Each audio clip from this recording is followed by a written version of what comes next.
Salam juara, bersama saya Panglima Juara Manusia 5 Kuadran. Sobat juara sekalian, bertemu kembali dengan saya dalam program Inspirasi Juara. Hari ini saya berada di Banyuwangi, di Kecamatan Gambiran, ketemu dengan salah satu sobat juara kita yang hampir selama 10 tahun ini telah menanam durian. Dan alhamdulillahnya duriannya itu sudah berbuah. Dan buahnya nih, lihat nih di belakang saya nih. Itu buahnya luar biasa, satu pohon usianya 4,5 tahun, tapi sudah berbuah ada hampir sekitar 15 biji. Dan durian yang ada di sini ada musangking, ada oce, ada bawor, ada montong kani. Siapakah dia? Kita akan ketemu dengan sobat juara kita yang akan sharing dan bercerita tentang bagaimana dia berkebun durian, yaitu Pak Santo. Pak Santo ini adalah orang asli Banyuwangi dan nggak pernah kemana-mana, Pak ya? Nggak pernah. Memang senangnya berkebun. Nah, yang serunya Pak Santo ini pernah menjadi pelukis, tapi katanya pernah blank ya, Pak? Ya, tahun 2016 mulai nggak bisa melukis. 2016 nggak bisa Ya, melukis, nggak padahal bisa. sejak muda sering melukis, Pak? Iya, mulai muda melukis. Berarti sekitar ada 20 tahun lebih ya mungkin. Gitu ya? Tapi akhirnya ya kandas karena moodnya hilang. Habis itu pelariannya ke berkebun durian. Iya.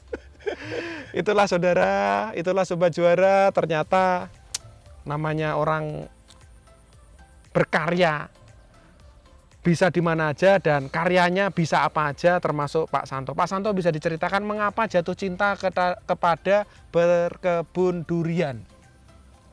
Apa ya? Karena bertani itu mungkin warisan dari apa ya, keluarga kayak ayah, karena basicnya petani keluarga saya. Oh gitu. Iya. Jadi menanam itu menjadi salah satu pilihan yang apa ya, nggak membebani tapi malah jadi seneng kayak gitu lah. Gitu ya, hobi Iya, ya. hobi kayak gitu. Dan durian itu ya kayaknya apa ya,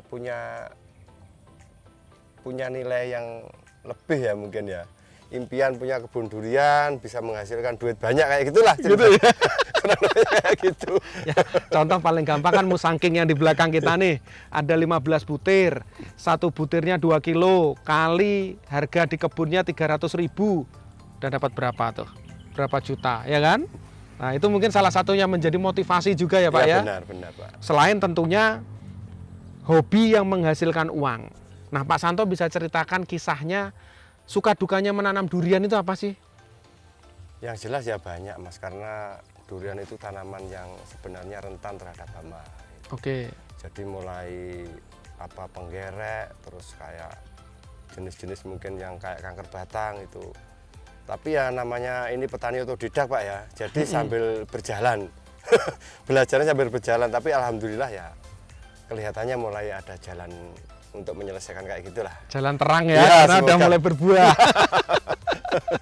Ini durian di belakang ini berapa tahun nih Pak? Ini kurang lebih umurnya sekitar 4,5 tahun, sudah berbuah 2 kali. Sudah berbuah 2 kali. 4,5 tahun udah berbuah 2 kali. Iya. Wah, luar biasa ya. Durian itu berbuah setiap 6 bulan atau setiap tahun sih Pak?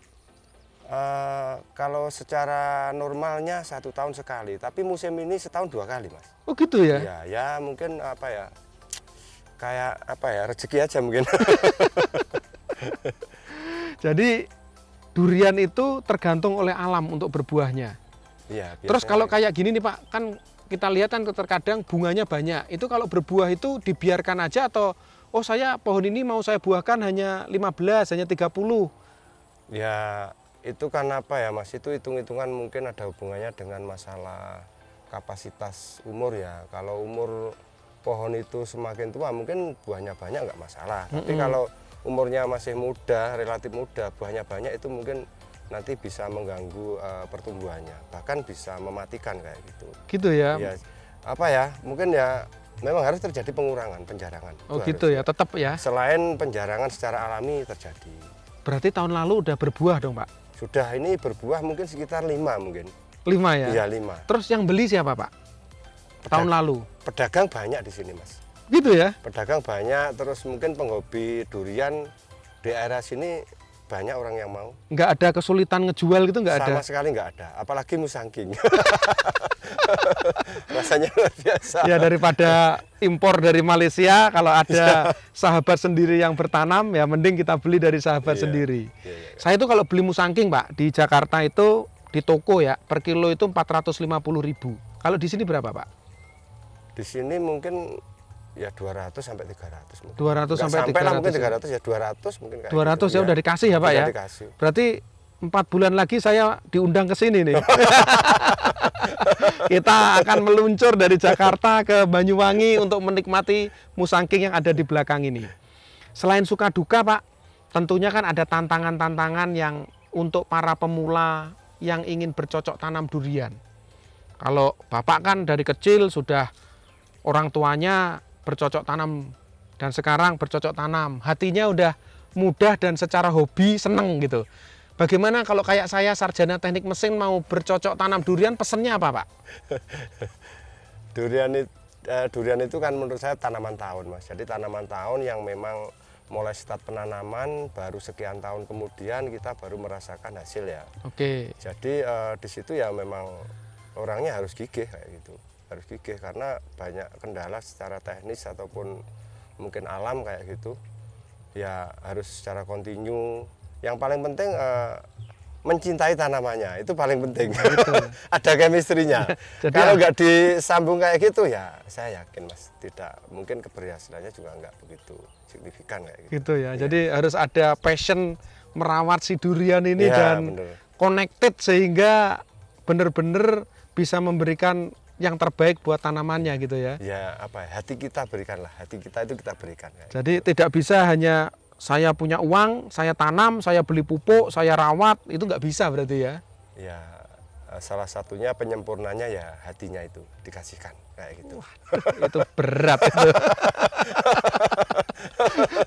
luar biasa berat itu kalau hatinya dikasihkan ya. Nah, saya lihat di sini di samping durian juga di tengah-tengahnya ada pepaya California ya itu ya? Iya, iya. Itu memang ditanam untuk apa Pak? Dulu karena proses kebun kan panjang Mas, kita kan butuh biaya operasional untuk menghidupi pekerja ya. Nggak mungkin lahan segini dikerjakan sendiri. Jadi apa ya, istilah tumpang sari lah Mas. Ah, tumpang sari. Cuman ini sudah mulai saya habiskan karena tidak memungkinkan lagi untuk berdampingan dengan durian karena malah menjadi hama gitu loh, mengganggu. Gitu. Mereka berebut makanan kayak gitu. Jadi pupuk yang dikasih Ya, rebutan antara duriannya jadi sama ini mulai ya. fokus tumpang sarinya kita habiskan kayak gitu Mas. Nah, saya lihat di sini juga banyak parit-parit nih, Pak Santo. Ya. Tadi juga sempat kita ngobrol, ada metode parit, ada metode sprinkle, ada metode drip gitu kan. Ya. Kalau menurut Pak Santo sendiri paling efektif apa Pak? Gini Mas, ini kan daerah sini kan apa ya, banyak ketika curah hujan tinggi air kan melimpah gitu loh. Sedangkan itu nggak baik untuk tanaman durian, jadi mesti kita pakai saluran air supaya ketika curah hujan tinggi air terbuangnya gampang gitu. Oh, langsung Ya, bus gitu ya. habis. Dan kalaupun kita butuh pengairan mungkin musim kemarau, jadi mungkin ini baru direncanakan untuk pakai drip. Oh, pakai drip ya. Karena bisa memangkas tenaga ya, menghemat tenaga kayak gitu. Betul. Jadi ya kita mesti pikirkan karena durian ini tanaman yang umurnya kalau kita bisa merawat sampai mungkin puluhan tahun bahkan ratusan tahun. Iya. Gitu. Ya itu program ke depan yang mungkin untuk menyempurnakan apa ya visi kebun sinilah kayak gitu. Betul. Kayak Nah, gitu. kalau di sini sendiri kebun pakai jarak tanam berapa meter kali berapa meter? Di Pak sini saya pakai standar 8x8. 8x8 ya 8x8 standarnya. kayak gitu. Tidak ada penjarangan ya pokoknya dari Ya nggak tahu besok ke depan misalnya ini sampai besar-besar kalau memang perlu dijarang ya kita harus ikhlas lah kayak gitu soalnya demi tanaman yang lain supaya bisa bertumbuh bagus. Kalau terlalu berhimpitan kayaknya juga masalah gitu loh. Ya. Pak Santo, terima kasih banyak. Hari ini kita telah ngobrol tentang durian. Ya, sama-sama, Mas. Dan tentunya sobat juara sekalian itu pasti penasaran, Pak. Karena ini baru kulitnya doang, dalamnya belum tahu gitu kan. Nah, kalau misalkan sobat juara pengen main ke Gambiran, terus kemudian pengen ketemu Pak Santo, kalau diizinkan boleh Pak sobat juara tahu nomor teleponnya Pak Santo?